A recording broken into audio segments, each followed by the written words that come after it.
Today I'm going to show you how to change the oil on this Kawasaki Vulcan 1500. Most of the Kawasaki's are the same as far as changing the oil goes. Drain the oil, change the filter, which is on the back of the bike. I'll show you here in a second. Put new oil in, real easy. This particular bike holds about 3.5 quarts of oil, so you're going to need to get 4 quarts. And for this bike, the recommended oil is 10W40. I'll show you exactly where the oil drain plug is here. Right underneath the center of the case, there's one big bolt here. That's the oil drain plug. Then if you go straight back, right back here, here is the oil filter. So you can see the drain plug there. You're gonna undo that plug, let all the oil out, change this sideways filter here on the back of the bike, and then we're gonna fill it back up with oil. Right here is the oil drain plug, and this has a crush washer on it, so be careful when you're undoing it. And it is a 17mm nut. And this one is on there good. Break it loose. Oh, there it went. And I broke this nut loose with the wrench. Now I'm just going to slowly undo it here to get all the oil out.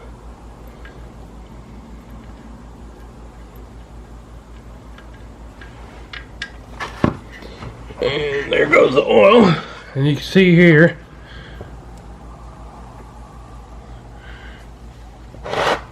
that this bike has a little crush washer there on it. Don't lose that washer. You're going to need that when you go to put it back in. So you see the color of that oil.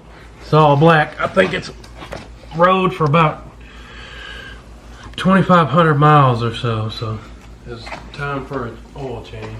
Alright, now I'm going to take the oil filter off right here that's on the back of the engine.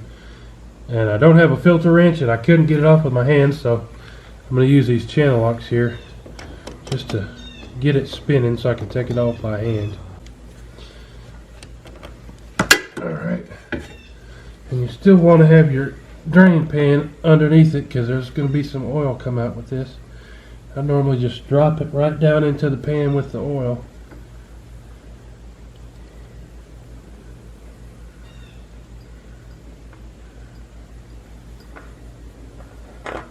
And there's the old filter there off. And we're going to let this oil drain out until it stops, and then we're going to replace the filter. Alright, now I'm going to spin the new filter on to get some of this old oil and just dab it around the rubber seal there. And then spin it on and just make it hand tight.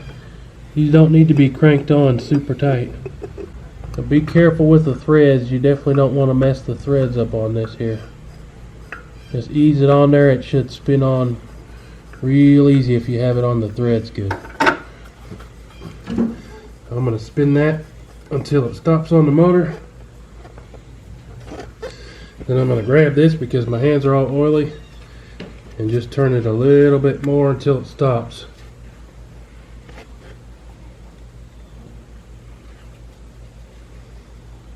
Okay, now we should be good to go with that new filter on there.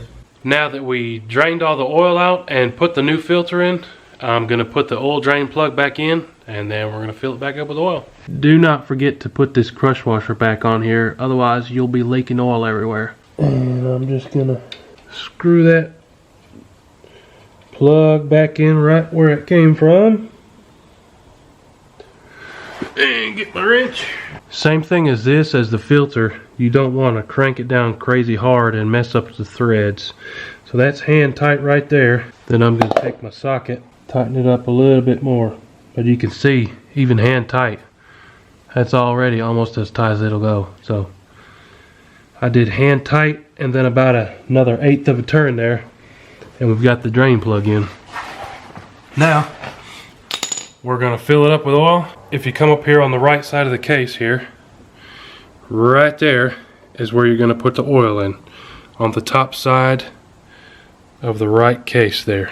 In order to take this factory oil cap off, I just use a big screwdriver here. There's not too many threads on this, so be careful when you're undoing it. Got that loose there.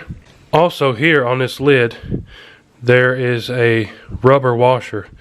Do not lose that rubber washer that's there on this cap here.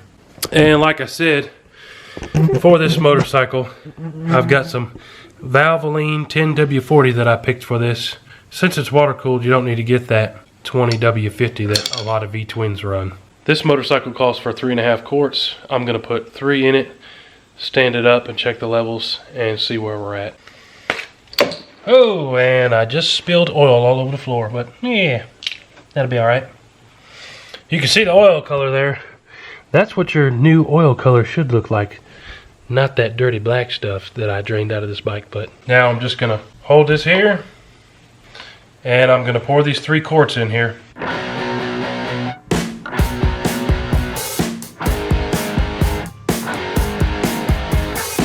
There, we've got 3 quarts of oil in it there now. Directly beneath where you're putting the oil in, there's a sight glass window that's going to tell you the level of your oil. So I'm going to tip the bike over here and see, once the bike is straight up and down, where the oil level sits. That's about straight up and down right there. I'm going to turn this bike on and let it run for a little bit, and then we're going to recheck the levels after it's run for a minute.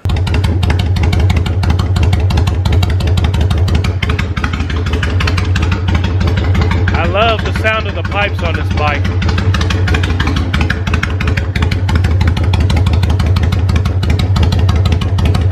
Now that we've run the bike for 2 or 3 minutes there, let some of the oil get through the motor, I'm going to tip the bike straight up and down again and check the oil level through that sight glass window again. We're tipping the bike straight up and down here.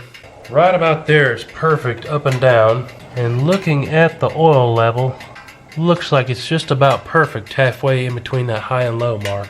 I'm going to tighten this filler cap all the way now that I know that we're good on the oil levels. Thanks for watching, everybody.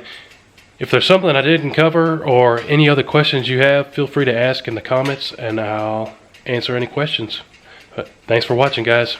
Hooty-hoo!